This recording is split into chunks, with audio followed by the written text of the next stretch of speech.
Bien,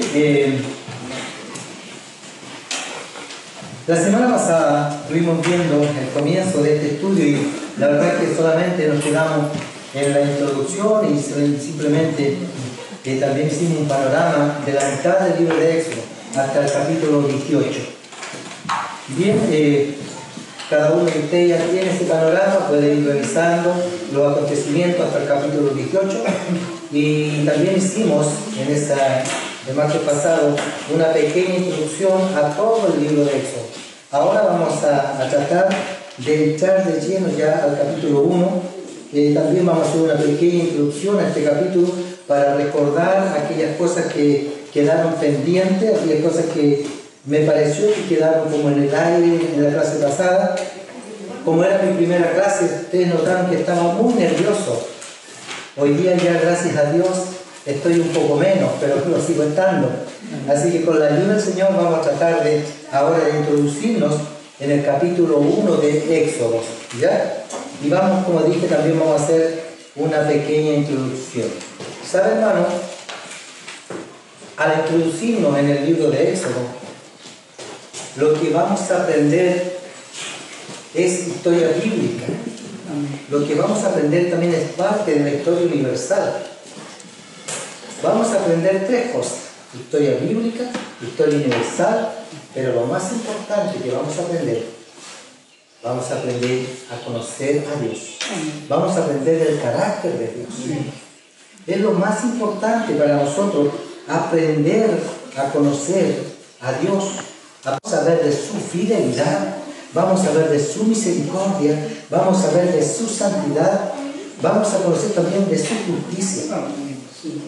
Porque ciertamente muchos predicamos un Dios de amor, de misericordia, pero nos olvidamos que Dios es un Dios también de justicia. Y Él trae juicios cuando la maldad sobrepasa los límites. Cuando la maldad del hombre, del ser humano, el pecado, llega a una altura, Dios envía juicios. Y no deja de ser por eso un Dios menos de amor, ni un Dios menos santo. Sus juicios son justos, dice la palabra de Dios.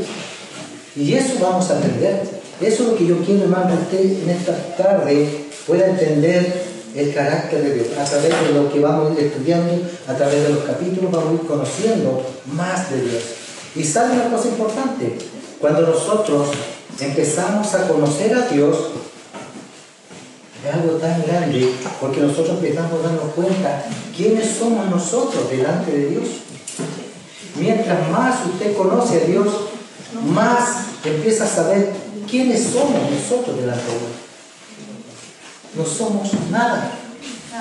Y nos llegamos a la conclusión que cuando empezamos a conocer de este amor, de la grandeza, de su poder, de su eternidad, de su santidad, nos damos cuenta que nosotros no somos nada. Esa es la conclusión que yo he llegado. Y nos vamos a ver, nos vamos a conocer. Entonces, es importante para poder introducirnos, empezar a saber lo que vamos a aprender. Y también dijimos en la clase anterior que el libro de Éxodo es el libro de la redención. La palabra redimir significa comprar la libertad de un esclavo. Y por eso se llama el libro de la redención, porque ahí es donde Dios saca de la esclavitud a este pueblo y lo lleva a una tierra prometida. Lo redime. Por eso se llama el libro de la redención. También en este libro de Éxodo vamos a entender el plan de Dios. Vamos a ver todo este plan que Dios usó para redimir a este pueblo. Vamos a ver que dentro de este plan de redención también estamos incluidos nosotros. Que también Dios a este pueblo usó para lograr también redimir a toda la humanidad. Vamos a ver en este libro que Dios, este plan llevado con el pueblo hebreo, también alcanza esa bendición para nosotros los gentiles. No es solamente para el pueblo judío, para el pueblo hebreo, sino que esta redención ahora va a ser también para toda la humanidad, a través de una promesa que Dios le había hecho a Abraham. Y esa promesa vamos a ver que va a alcanzar hasta nosotros. Veamos Génesis 12:1, le voy a dar lectura rápidamente. Dice así: en el nombre del Padre, del Hijo y del Espíritu Santo. Pero Jehová había dicho a Abraham: vete de tu tierra y de tu parentela y de la casa de tu padre a la tierra que te mostraré. Y haré de ti una nación grande y te bendeciré y engrandeceré tu nombre y serás bendición. Ahora mire, bendeciré a los que te bendicieren y maldeciré a los que te maldicieren. Y serán benditas en ti todas las familias de la tierra. No está diciendo que sean benditas solamente las familias hebreas, todas las familias de la tierra. Aquí ya vemos que nosotros estamos incluyéndonos en este plan macro de Dios. En este plan vemos que ahora nosotros también estamos incluidos. Serán benditas todas las naciones de la tierra. Y aquí dice: bendeciré al que te bendiciere y maldiciré al que te maldiciere. Esto es importante, hermano. Qué tremendo, qué cuidado hay que tener. ¿Usted ha orado alguna vez por Israel? Amén. ¿Usted ha bendecido a Israel? Amén. Es importante hacerlo. Porque de aquí está su palabra: el que bendiciere a Israel, él lo bendecirá. Pero el que maldijere, él también lo va a maldecir. Usted recuerda, mi hermano, que hubo un hombre medio tirano y siempre hablaba: el imperialismo de Donald Trump ha llevado al desastre de la nación boliviana. Y ese hombre dijo: maldito seas, pueblo de Israel, te maldigo desde el más interior de mis vísceras, maldigo a pueblo de Israel. ¿Qué le pasó a ese hombre? Murió de un cáncer de las mismas vísceras donde él dijo que moriría. Dios no deja pasar por alto ninguna de nuestras palabras. Amén. Dios sabe todo lo que nosotros hablamos y pensamos. ¿Qué atrevimiento más grande del ser humano de maldecir a Dios, de maldecir al pueblo de Israel? Luego este hombre murió humillado, murió pidiendo perdón a Dios. Pero antes de eso también dijo que Dios era un mentiroso. ¡Qué tremendo! ¿Y vino? ¿Qué vino ahí? El juicio de Dios. ¿Deja de ser santo Dios? ¿Deja de ser un Dios lleno de amor? No. Dios le había dado mucha oportunidad. Quizás no sabemos. No sabemos, quizás en su último momento él pidió y se humilló hasta el punto que tal vez Dios lo perdonó. No lo sabemos. Pero de las palabras que él dijo, de ahí le vino un cáncer a este hombre. Y luego dice en Génesis 17, siguiendo este mismo hilo conductor, Génesis 17 dice, aquí vemos que ya ahora Dios establece un tratado, un pacto. Dice: entonces Jehová dijo a Abraham, Génesis 17 del 6 al 8, entonces Jehová dijo a Abraham: ten por cierto que tu descendencia, le está diciendo, morará en tierra ajena y será esclava allí y será oprimida 400 años. Más también a la nación a la cual servirán, juzgaré yo, y después de esto saldrán con gran riqueza. Sabemos cómo salió el pueblo hebreo de Egipto, eso lo vamos a ver más adelante. Aquí vemos ahora, hermanos, que ya Dios está estableciendo un pacto con Abraham. Y le está diciendo que ahora van a ser esclavos. Miren, Abraham en ese tiempo ni siquiera todavía tenía familia. Recordemos que Abraham tuvo descendencia cuando ya era viejito. Y cuando Dios le dijo que le iba a dar hijos a Sara, ellos dudaron y Sara se rió. Sara dijo: ¿cómo ya con mis 90 y tantos años voy a tener hijos? Y ni siquiera eso ya pasó hace mucho tiempo. Pero Dios le había dicho que le iba a dar descendencia. ¿Habrá algo imposible para Dios? Absolutamente nada. Estos milagros que Dios hizo en Abraham después de viejo, darle hijos y descendencia, es un milagro de Dios. Entonces aquí vemos ahora ya que Dios está haciendo un pacto con Abraham y que le está diciendo que ellos en un futuro van a ser esclavos por 400 años, que va a haber una nación que los va a oprimir. Le está advirtiendo. Hermano Alberto, el texto que usted nombró recién, ¿no es lo hizo? Génesis 17. Capítulo 17. Sí, Génesis 6 y 8. Sí. ¿No dice? Dice que multiplicaré de gran manera y haré naciones de ti, y reyes saldrán de ti. Perdón, soy yo que estoy vivo, ese es entonces. Perdón, volvimos entonces. Dice, y te multiplicaré en gran manera y te haré entonces de ti reyes y saldrán de ti. Y estableceré mi pacto entre ti y mí, dice mi versión mía. Otra versión dice entre tú y yo. Pero aquí dice entre mí y ti y tu descendencia después de ti y tus generaciones del pacto perpetuo para ser tu Dios y él de tu descendencia después de ti. Y te daré a ti, dice, y a tu descendencia después de ti la tierra en que moras, toda la tierra de Canaán en heredad perpetua y seré el Dios de ellos. Aquí está hablando de este pacto, de esta herencia perpetua que hablamos, ¿cierto? Estableceré un pacto, una herencia perpetua y te haré toda la tierra de Canaán. Hermano, esto me hacía pensar que el pueblo de Israel actualmente vive en conflicto y el pueblo de Israel fue años atrás expulsado de su tierra, pero hace un par de años atrás, es una nación nueva porque volvió a ser nuevamente nación en el año 1948, por ahí, como 70 años atrás, volvió a ser nación.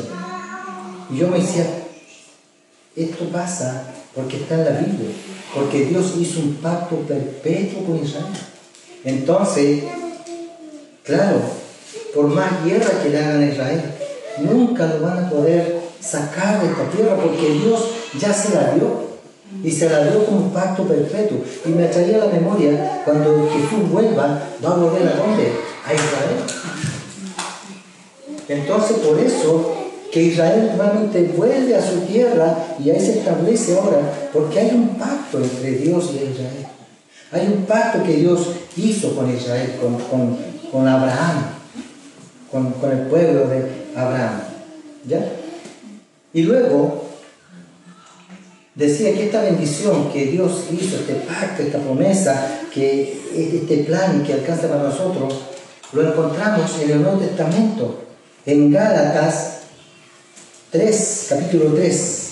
Si alguien lo tiene, Gálatas capítulo 3, del 3 al 9, dice, mire, aquí está hablando nuevamente de este pacto con Abraham. Así Abraham creyó a Dios. Esto lo está diciendo ahora el apóstol Pablo. Dice, así Abraham creyó a Dios y le fue contado por justicia. Sabed por tanto que los que son de fe, estos son hijos de Abraham. Los que son de fe. Usted tiene fe en Dios. Amén. Es hijo de Abraham. Y si es hijo de Abraham, entonces nosotros pasamos a ser coherederos de esta promesa. Amén. También somos parte de esta promesa, porque por fe ahora también nosotros somos hijos de Abraham. Se da cuenta que ahora esta promesa que Dios había hecho para el pueblo hebreo, ahora nos está alcanzando también a nosotros. Y seguimos leyendo y dice, sabed por tanto que los que son de fe, estos son hijos de Abraham. Y la Escritura, previendo, dice que Dios había de justificar por la fe a los gentiles, a nosotros, dio de antemano la buena nueva a Abraham, diciendo, en ti serán benditas todas las naciones, todos los países. Ya no es solamente la nación hebrea, ahora incluye todos los países, todas las naciones. Y aquí que Dios empieza a decir, claro, ahora esta bendición también entonces es para mí, porque ahora está incluyendo a todas las naciones. Y que por fe dice la Escritura que nosotros ahora también somos hijos de Abraham. Y como hijos de Abraham, de nuestro Padre, también alcanzamos esa heredad. ¿Cuál es esa heredad? Para Israel era el pueblo, era la tierra de Canaán. Para nosotros, ¿cuál es? La Canaán celestial. Para nosotros esa es la heredad. Entonces, encontramos entonces que esta bendición dada a Israel alcanza también a nosotros. ¿Ya? Perdón, ¿en Gálatas cuánto era? Era Gálatas capítulo 3, versículos 6 a 9, sale esta confirmación de esta promesa, de esta bendición. Entonces, hermano, ahora nosotros entendemos, para que vayamos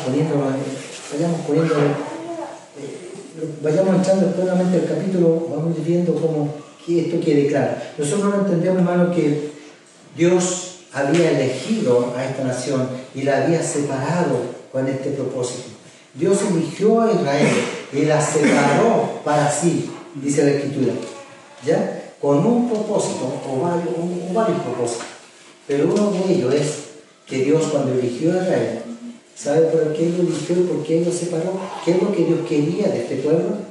Él quería, y la Escritura así lo dice, que fuese una nación santa, una nación de reyes y sacerdotes, que fuese una nación ejemplo para todas las otras naciones que iban a estar alrededor de Israel. Que ellos fueran un modelo de vida a seguir. Eso es lo que Dios pretendía, por eso lo apartó. Por eso quería que ellos fueran, dice, una nación de reyes y sacerdotes.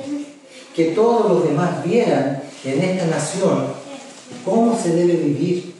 Porque recordemos que todas las demás naciones en esa época eran naciones paganas, eran naciones idólatras. Ellos creían en diferentes dioses, menos en el Dios verdadero. Había multitudes de dioses. Con decirle que los egipcios tenían dioses hasta las moscas, eran dioses, y tenían animales, dioses. Imagínense, ellos adoraban al dios Apio, el dios de los animales. Era todo lo que ellos se formaban y más encima le tenían un templo a ese dios. Y a ese lo adoraban. Tenían un templo para un dios que adoraban, que representaba al cocodrilo. Otro dios que representaba, no sé, diferentes dioses. Y algunos dioses tenían templos. Así era la adoración pagana de ese tiempo. Menos adoraban a Dios. Entonces, este modelo que Dios implantó en este pueblo era para que los demás vieran a esta nación que era diferente y que entendieran que había un Dios realmente verdadero, porque Dios iba a estar con ellos, ¿verdad? Iban a ver, además, iban a ver que había un Dios verdadero. Era eso, entonces, hacer una nación de reyes y sacerdotes. Génesis 46, vamos a ver que así lo dice la palabra del Señor. Génesis 46, del 2 al 4, mire lo que dice aquí, cuando ahora está hablando a Jacob. Aquí ahora vamos a hablar al padre de José. Dice, y habló Dios a Israel en visiones. Habló Dios a Israel en visiones de noche y dijo, Jacob, Jacob. Y él respondió, heme aquí. Y dijo, yo soy Dios, el Dios de tu padre, no temas de descender a Egipto, porque allí yo haré de ti una gran nación. Ahora esto se lo está repitiendo a Jacob. Primero dice, y Dios le dijo a Israel. Usted sabe, hermano, que el nombre Jacob significa Israel, porque Dios puede cambiar el nombre. En alguna oportunidad, no sé la cita bien, pero Dios le dijo, ya no te llamarás más Jacob, ahora te llamarás Israel. Por eso este versículo dice, y habló Dios a Israel. Y luego dice, le dijo de Dios a Jacob. Jacob y Israel es la misma persona, porque Dios le había dicho que ya no te llamarás más Jacob, ahora te llamarás Israel. Significa multitud de naciones, algo así, que era el significado de Israel. Ese era uno de los propósitos que el Señor tenía con él. Y lo otro que ya vimos, que era el otro propósito, que a través de la fe de Abraham, de ese pacto que Dios tenía con Abraham, ahora nosotros también íbamos a ser bendecidos, íbamos a ser también añadidos a ese pacto. Porque también la palabra así lo dice. Génesis 12 también lo dice. Pero Jehová había dicho a Abraham, vete de tu tierra, de tu parentela y de la casa de tu padre a la tierra que te mostraré. Y ahí dice, y haré de ti una nación grande y te bendeciré y engrandeceré tu nombre y será bendición. Bendeciré a los que te bendijeren y a los que te maldijeren, maldeciré y serán benditas en ti todas las familias de la tierra. Ese es el versículo que habíamos leído y que se refiere a él. Ahí está otro propósito que yo me había saltado. ¿Hasta ahí estamos? ¿Claro? ¿Amén? Pero sabe, hermano, volviendo un poquito más atrás, porque es necesario que nosotros intentamos bien que partamos bien entendiendo lo que Dios, que Dios hizo con este pueblo y cuál era el plan que Dios tenía. Volviendo un poco más atrás, también dijimos en la clase anterior que la historia de Éxodo es digamos, es la continuación del Génesis. ¿Ya? Lo quiero explicar esto para que nosotros entendamos. ¿Sabe, hermano? Génesis toca dos puntos importantes, dos temas. Del capítulo 1 al capítulo 12, Génesis habla de toda la creación. Génesis, entre paréntesis, significa comienzo. Habla del comienzo de la generación, cómo Dios formó la tierra, cómo Dios hizo el universo.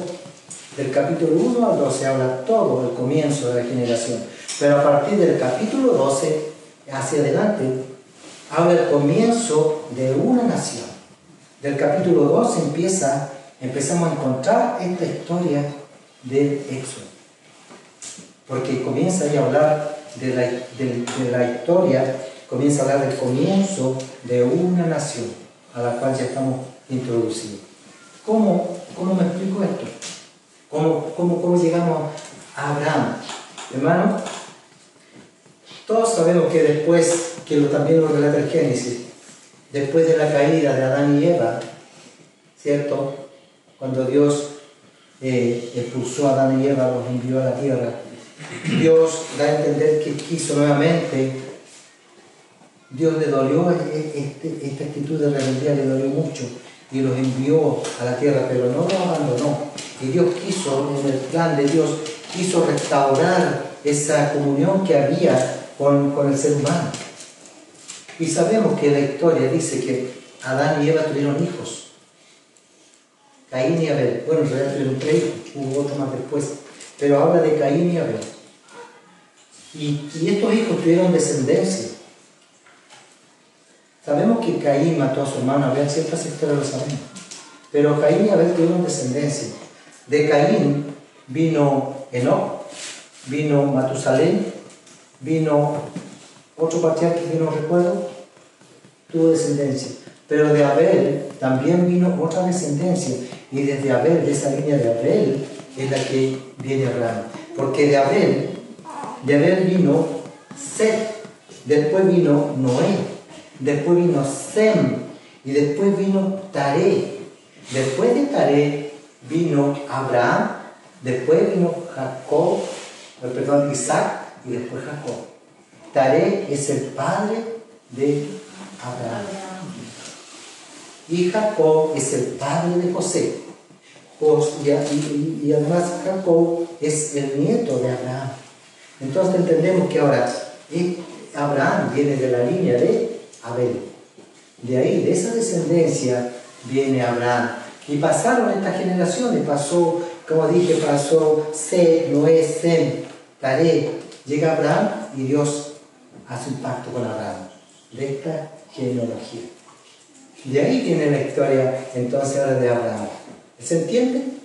Que entonces ahora tenemos más claro el Génesis y el Éxodo. Por eso es necesario leer parte del Génesis para poder entender de dónde venimos, de dónde viene esta historia, de dónde viene el pueblo hebreo.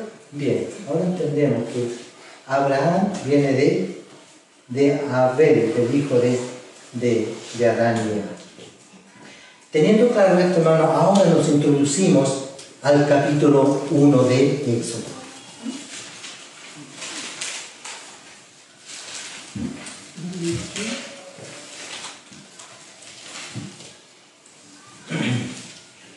También dijimos que cuando estamos en Éxodo, cuando se escribe Éxodo, ya habían pasado 400 años. 400 años habían pasado cuando ahora se escribe el Éxodo. Y cuando ahora estamos en este momento de aquí, después de pasar 400 años, cuando ya ahora vemos que pasado esto ya, ahora en este momento, ya no son solamente las 70 personas que entraron a Egipto. ¿Ya? Recuerden que Jacob, el papá de José, entró con todos sus hijos que salen aquí, Rubén, Simeón, Leví, Judá, Isaac, Zabulón, Benjamín, Dan, Neftalí, todo. Ahora ya no son estas 70 personas, sino que ahora se han multiplicado en este momento y ahora son miles. Son miles. Se han multiplicado. Cuando salieron en el Éxodo, fueron 3 millones de personas aproximadamente.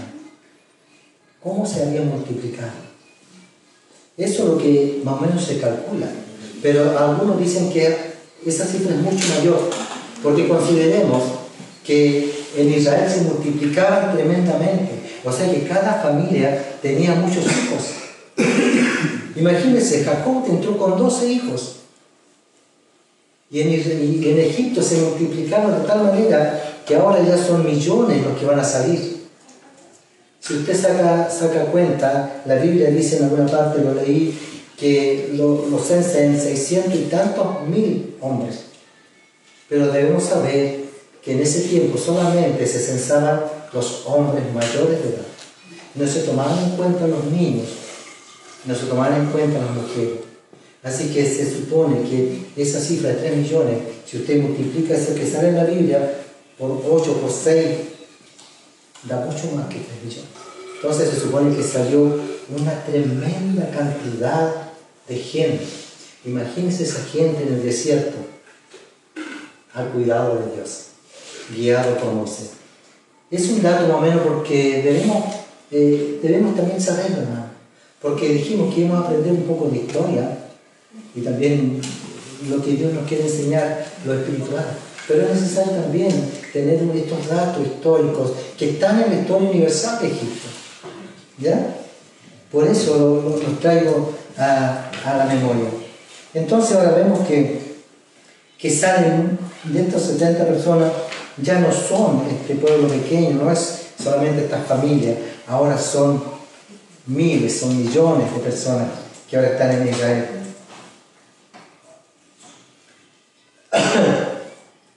Y vamos a ver del versículo 8 en adelante, vamos a tomar ahora.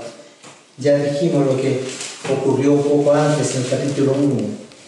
El versículo 8 dice, lo voy a tomar aquí porque también aquí quedó un pendiente que yo les mencioné y me olvidé ese día, no lo recordé, así que lo voy a retomar. Dice el versículo 8, de ahí vamos a empezar ahora. Dice, entre tanto se levantó sobre Egipto un nuevo rey que no conocía a José y dijo a su pueblo, he aquí, el pueblo de los hijos de Israel es mayor y más fuerte que nosotros. Ahora pues seamos sabios para con él, para que no se multiplique y acontezca que viniendo guerra, él también se una a nuestros enemigos y pelee contra nosotros y se vaya de la tierra. Había un rey que no conocía a José. Aquí también es parte de la historia, hermano, para que vayamos entendiendo. ¿Por qué dice que en ese momento había un rey que no conocía a José? Los historiadores bíblicos nuevamente dicen que después que José murió, pasaron alrededor de 60 años y hubo un conflicto en Egipto. Ese tiempo Egipto estaba dividido en dos, el Bajo y el Alto Egipto. Y entró en conflicto el Bajo y el Alto Egipto. Y en ese conflicto salió derrotado este rey que tenía condescendencia con el pueblo de Israel. Y ahora asume el poder una nueva dinastía. Digamos, el Bajo, el Alto Egipto venció al Bajo y ahora ese es el que está gobernando. Y esta nueva dinastía, obviamente, como estaban separados, no sabía nada de lo que José había hecho. Y yo me imagino que tampoco tenía ganas de saber todo el bien que José había hecho al pueblo de Egipto. Ni siquiera quería saber, porque ahora sabe que este nuevo rey y esta nueva dinastía que se instalaba al poder, solamente le interesaba gobernar, imponer ahora su propio normas, sus propias reglas. Quería imponer ahora su propia administración. Entonces, uno entiende ahora por qué este nuevo rey no conocía a Egipto, no conocía a José. porque era otra dinastía que estaba aparte. El nombre no lo recuerdo. Entonces, vemos ahora que ellos cuando toman el poder, se sienten intimidados por esta cantidad enorme de obreros. Y es aquí donde él trama ahora y hace esto, dice, ¿sabe qué? Vamos a oprimirlos. ¿Sabe qué? Estos son peligrosos. Estos hebreos que se han multiplicado mucho. El día de mañana, si tenemos otro conflicto con nuestros vecinos, estos se van a unir a ellos y ahora se van a ir en contra de nosotros. Vamos a oprimirlos para mantenerlos en sumisión, para dominarlos a tal punto que ellos ahora simplemente nos sirvan a nosotros. Y vale que decidieron, obra de mano barata, porque la Escritura dice que con los hebreos construyeron 2 ciudades de almacenamiento. Entonces ahora les convenía tener esta obra de mano barata también. Entonces empezaron a oprimirlo. Y sabemos que también, que quizás este otro rey tampoco no conocía a José, porque ustedes saben que en ese tiempo, cuando un rey asumía el poder y tomaba el control de una nación, ese rey mataba a toda la dinastía antigua, lo eliminaba por completo y se instalaba con una nueva, con toda su familia, sus nuevos seguidores a gobernar. Lo entendemos. Entonces, claro, no había nadie que le dijera a él, no, si José efectivamente fue hasta gobernador de Egipto, porque ya se eliminaba toda esa dinastía anterior. Ustedes recuerdan, hermano, cuando David asumió el poder y fue rey, ¿sabe lo que hizo David? David dijo, ¿y no quedará alguien de la casa de Saúl? Preguntó. Porque si no había nada. Porque todos sabían que cuando asumió un nuevo rey, si el rey no lo mataba, ellos se mataban solos, porque sabían que esa generación, esa dinastía tenía que desaparecer. Y David pregunta, ¿habrá alguien de la casa de Saúl que quede? Y le dicen, con cierto temor, da a entender la Escritura, sí, queda uno, pero ese vive en un barrio, es de lo último, más encima es cristiano. Y David lo manda a buscar. David lo manda a buscar y dice, y quizás la gente pensó, bueno, ¿para qué lo va a matar si este es cristiano? Pero sabe que David hizo todo lo contrario a los demás reyes. David lo trae y lo siente a su mesa y recuerda, y en honor a la amistad y al amor que le tenía a Jonathan, al hijo de Saúl, lo trae a su mesa y le da todo lo que él no tenía, y más encima lo coloca y le da parte del rey. ¿Y saben por qué David actuó así? Porque la palabra dice que era conforme al corazón de Dios. No tenía un corazón vengativo, no tenía un corazón de eliminar. David tenía un corazón de amor. Por eso, esa diferencia que vemos en David. El hombre que tiene el corazón de Dios siempre va a actuar diferente a cualquier persona de afuera. Y David lo demuestra. Pero hermanos, ese es otro tema que también es largo. Sigamos con lo que estamos aquí aprendiendo. Entonces tenemos que la nueva dinastía ahora ascendió al poder, ni siquiera quería recordar lo que José había hecho. Esto aquí, hermano, ahora esto nos trae 2 lecciones. Aquí empezamos ahora a entender y tenemos que aprender de esto. ¿Qué lección sacamos ahora? ¿Sabe? Aquí vemos que como José trabajó fielmente, José trabajó honradamente para engrandecer a Egipto, fue leal con ese faraón, fue leal hasta con sus hermanos, después de todo lo que pasó. Vemos aquí que nos deja una lección. Siempre que usted, hermano, siempre que usted trabaja para la grandeza de un hombre, usted va a terminar, primero, decepcionado. Luego va a terminar traicionado. Y también va a terminar humillado. Siempre que alguien trabaja para el hombre, para engrandecer al hombre, va a terminar o traicionado o humillado. Siempre. Y así terminó José. Terminó siempre decepcionado y humillado. Y sabe, hermano, yo esto lo veo siempre. Esto yo lo veo siempre. En mi trabajo hay muchos funcionarios que se le dicen los arrastrados. Ellos son leales al prefecto, trabajan codo a codo con el prefecto, y le andan poniendo alfombra y son buenos para trabajar. Pero en el primer momento el prefecto se le queda así y lo sanciona y sin ninguna piedad. Y estos funcionarios terminan amargados, y estos reprobados terminan tristes y terminan decepcionados. Por eso digo, siempre que el hombre trabaja para la grandeza de otro hombre, termina así. Pero ¿sabe cuál es la lección? Al contrario, cuando usted trabaja para Dios, siempre que usted trabaje para Dios, para el reino de Dios, usted va a terminar, va a ser siempre bendecido. Usted va a terminar recompensado. Siempre, esa es la paga de Dios. Siempre que usted haga algo para el Señor, usted va a terminar recompensado. Porque la palabra de Dios dice que ni un vaso de agua Él lo deja sin recompensa. Imagínese, Dios, hasta las cosas mínimas, Él las tiene en cuenta. Amén. Si no, preguntémosle a Cifra y a Fua, estas parteras hebreas, cuando ellas hicieron un bien con los niños hebreos, no hicieron caso al faraón, lo que contábamos en las clases anteriores. ¿Qué hizo Dios con ellas? ¿Qué dice? Las bendijo a ellas y a su familia. Esa es la diferencia cuando nosotros servimos a Dios. Siempre que sirvamos a Dios, hermano, vamos a tener recompensa, vamos a ser bendecidos, sin contar la recompensa eterna que Dios nos da, sin contar esa recompensa que Dios nos tiene preparada. Entonces, hermano, ahora nosotros entendemos que con gusto, con gozo y alegría debemos servir a este Dios, porque Él siempre va a estar recompensando nuestras obras. Así lo hizo con el pueblo de Israel, así lo hizo con estas dos parteras egipcias encima. Yo me reí que en una versión, cuando uno busca otra versión, da a entender que estas parteras eran hebreas, porque dice, y las parteras hebreas, en una de estas versiones modernas. Y no, estas parteras eran egipcias.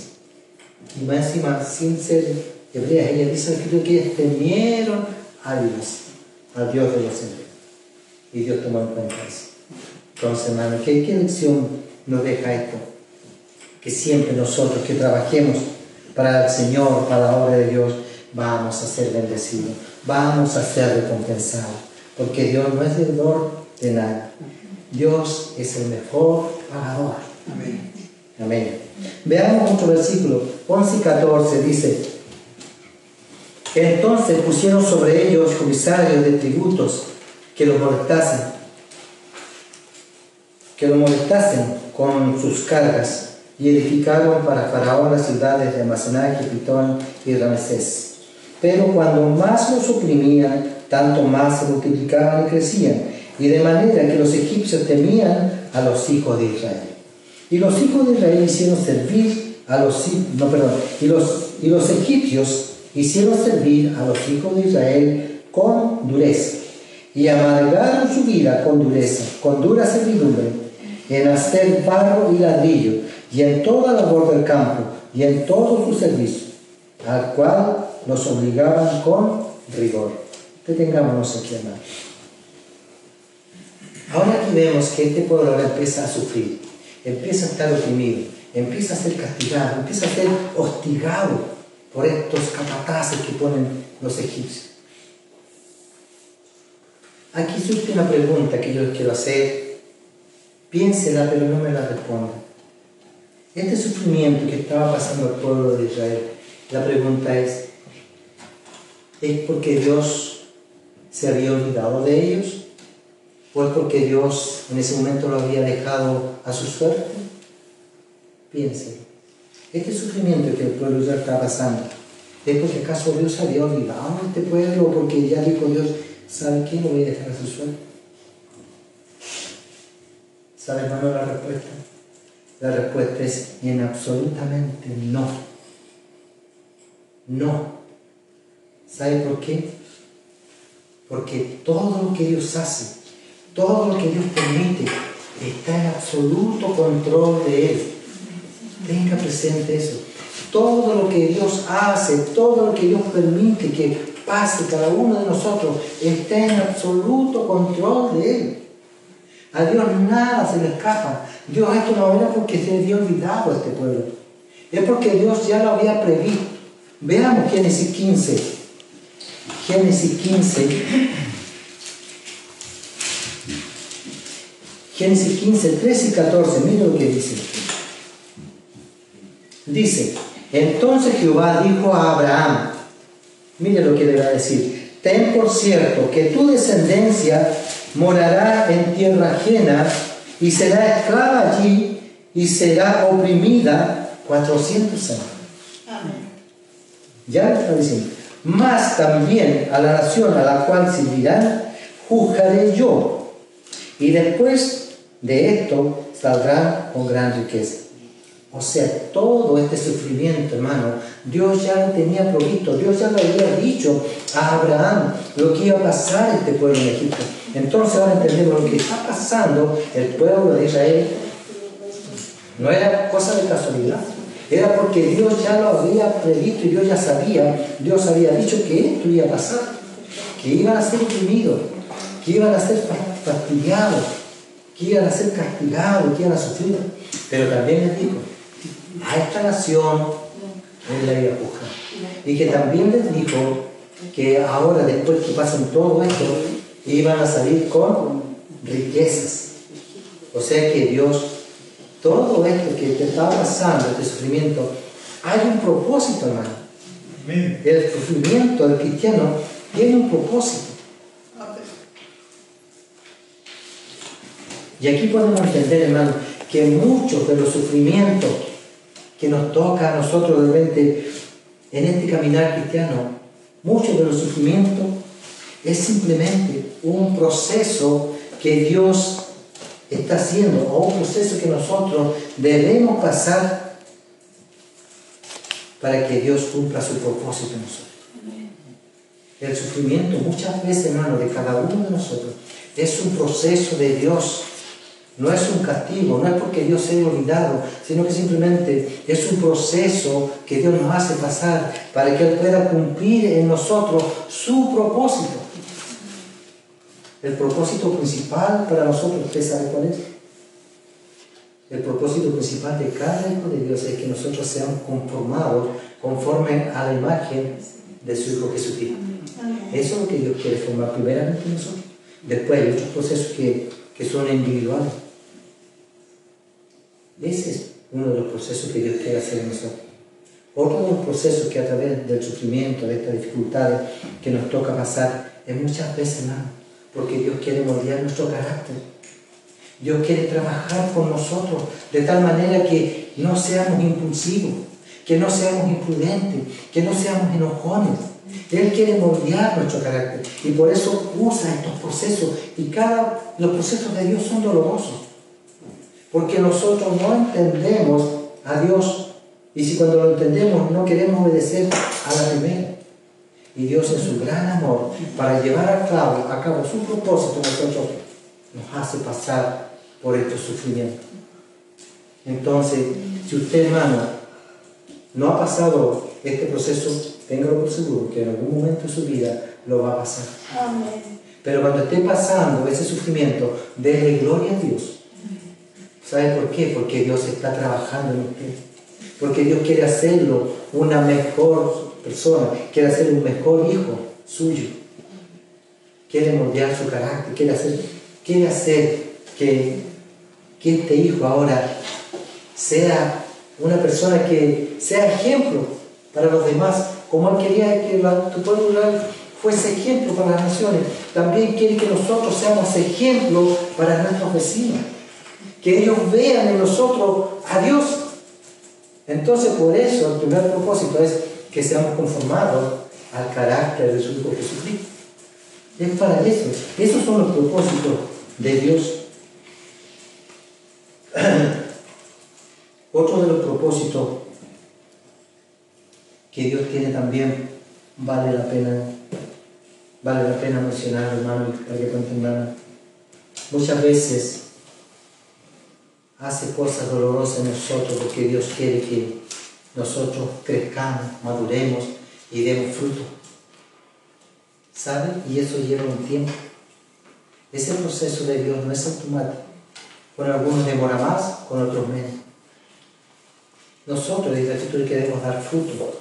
En una parte sí queremos dar fruto, más fruto y mucho fruto.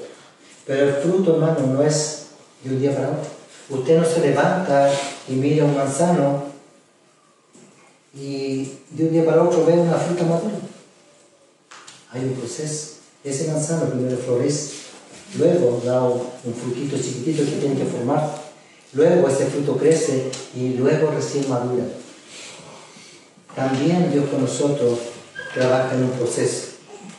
Para que seamos frutos, para que demos frutos, tiene que haber un proceso, tal como lo está haciendo con este pueblo de Israel. Entonces, hermano, debemos entender que el plan de Dios es mayor y más importante que cualquier plan que tú puedas tener. Este plan que Dios tiene para nosotros es mayor y más importante que cualquier plan que nosotros podamos hacer, que podamos formar un plan. El plan de Dios es superior a cualquiera de nuestros planes. Amén. ¿Y cuál es ese plan? ¿Sabe cuál es el plan principal de Dios en nosotros?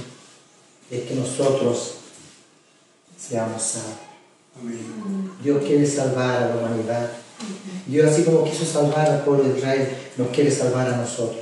Ese es el plan macro de Dios. Dios quiere volver a tener esa comunión que se perdió.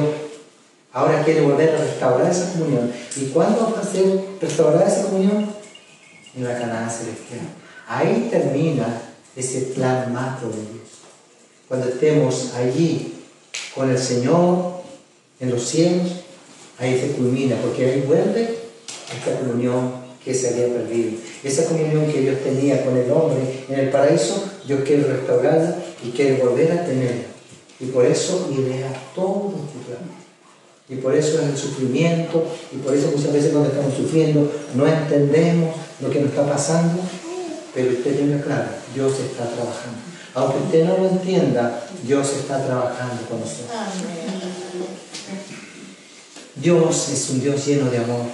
Y aunque nosotros suframos, Dios lo hace por amor, hermano.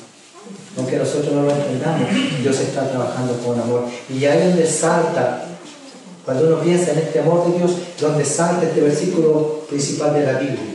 ¿Cuál es? Juan 3:16. ¿Qué dice? Porque de tal manera amó Dios al mundo, que ha dado a su unigénito para que todo aquel que en Él cree no se pierda, más que en Él.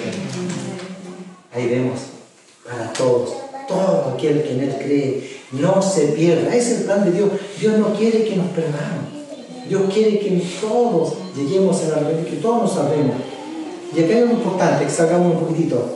Me salta esto. ¿Sabe, hermano? Siempre que hay hermanos que predican y dicen, y citan este texto, lamentablemente lo citan mal. Porque siempre decimos, porque Dios amó al mundo, porque de tal manera amó Dios al mundo, que ha dado su Hijo unigénito, para todo aquel que en Él crea, no se pierda. Está hablando del futuro. Porque está hablando de algo de crear. Y la Biblia dice, para todo aquel que en Él cree. O sea, ¿qué significa? Que en cuanto tú escuchaste la palabra de Dios, es en ese momento que tú tienes que aceptar al Señor. Está hablando en tiempo presente. Para todo aquel que en Él cree, no se pierda. ¿Por qué habla en tiempo presente? Porque el día de mañana no lo sabemos. Si no aceptamos al Señor ahora, el día de mañana, una hora más tarde, podemos estar muertos. Entonces Dios quiere decir que ese texto es para el momento. No es necesario esperar. No es al futuro. Es ahora. La salvación es hoy. Es ahora. Para la gente que no conoce a Dios. Yo solamente no lo quería como un dato. Para que usted lo tenga presente. También debemos entender ahora que este sufrimiento del cristiano es parte de la voluntad de Dios. Romanos 8:28 nos dice, el sufrimiento de nosotros es parte de la voluntad de Dios. Romanos 8:28. Y sabemos que a los que aman a Dios, Todas las cosas le ayudan a bien. Esto es a los que conforme a su propósito son llamados. Hay un propósito. Y dice que todas las cosas, incluyendo el sufrimiento, todas las cosas nos ayudan a bien. A los que conforme a su propósito son llamados. Dios tenía un propósito para el pueblo de Israel, tiene un propósito hoy para nosotros. Nosotros somos llamados con un propósito. ¿Cuál es ese? Ya lo dije. El que seamos conformados a la imagen del Hijo Jesucristo.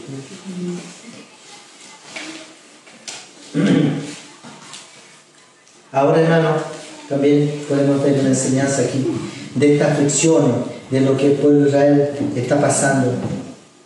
También tenemos una enseñanza. Vemos que entonces este sufrimiento, esta aflicción del pueblo de Dios claramente tenía un propósito para él. Y uno de esos propósitos que encontramos de este sufrimiento para el pueblo de Israel lo vamos a ver en Éxodo 22. Éxodo 22. Mire, aquí hay un propósito. Dios siempre nos da lecciones de vida. El sufrimiento también Dios lo usa para enseñarnos a nosotros cómo conducirnos, cómo debemos ser. Este propósito que Dios usa el sufrimiento para este pueblo de Israel está en Éxodo 22, del 21 al 23. Mira, aquí sale claramente cómo Dios tenía ese trato con este pueblo. Y aquí le está diciendo ahora Dios, cuando empieza sobre la restitución de este pueblo, y le dice, mira lo que le dice: y al extranjero no engañarás, ni angustiarás, porque extranjeros fuisteis vosotros en la tierra de Egipto. A ninguna viuda ni huérfano afligiréis, porque si llegas a afligirles y ellos clamaren a mí, ciertamente oiré yo su clamor, y mi furor se encenderá y os mataré a espada, y vuestras mujeres serán viudas y huérfanos vuestros hijos. Ahora aquí vemos el carácter de Dios. Ahora aquí vemos que Dios está diciendo que va a enviar juicio si usted no hace. ¿Qué es lo que Dios quería enseñar con este sufrimiento también al pueblo de Israel? ¿Qué le está diciendo Dios? Le está diciendo, hermano, que cuando ellos lleguen ahora a poseer estas tierras, cuando ellos ahora sean también estén en el poder, que se acuerden y que no sean como los egipcios, que no lleguen a oprimir a otros, que no lleguen a maltratar a otros, que se acuerden de las Biblias.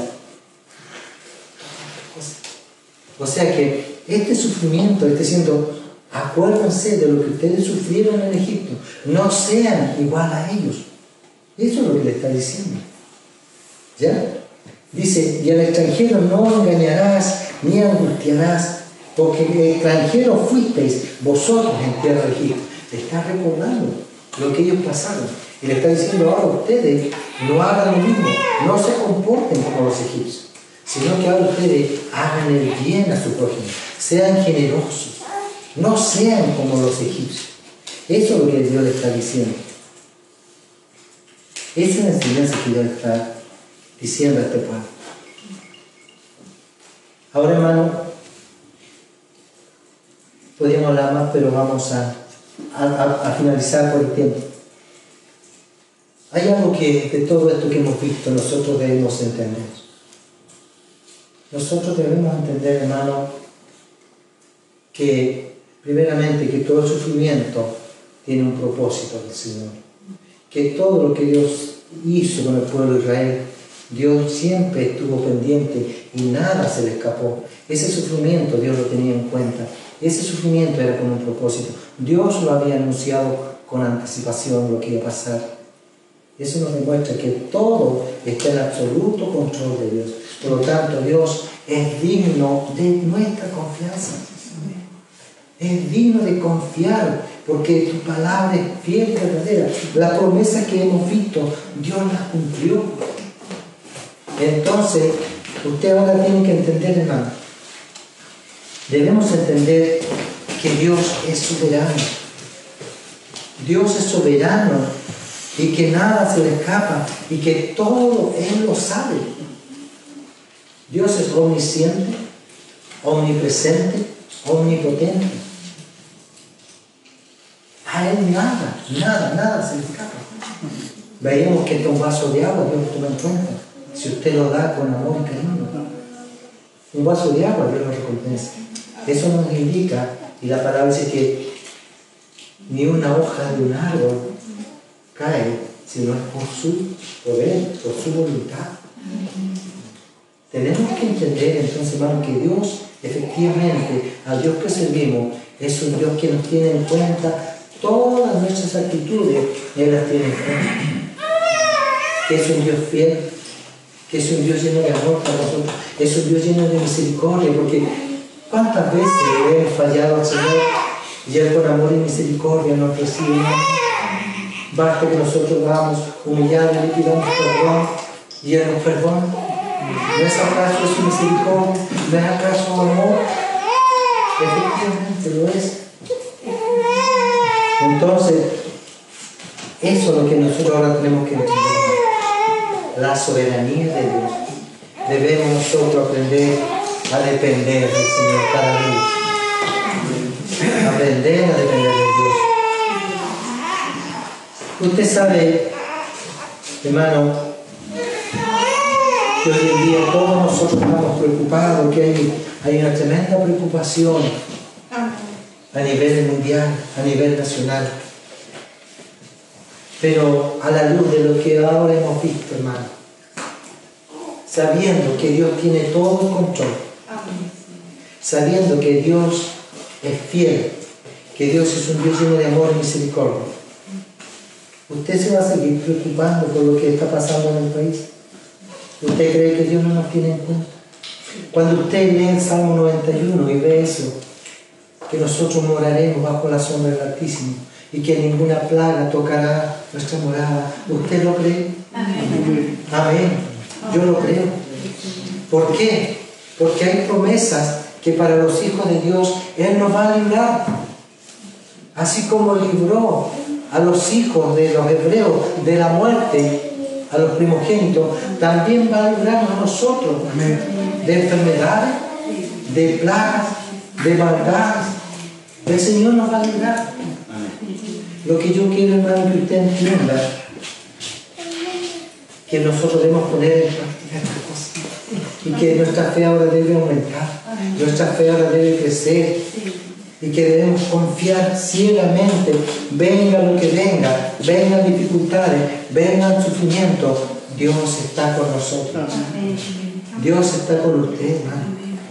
Entonces, ¿por qué temer? ¿Por qué preocuparnos si tenemos a Dios de nuestro lado, al Todopoderoso?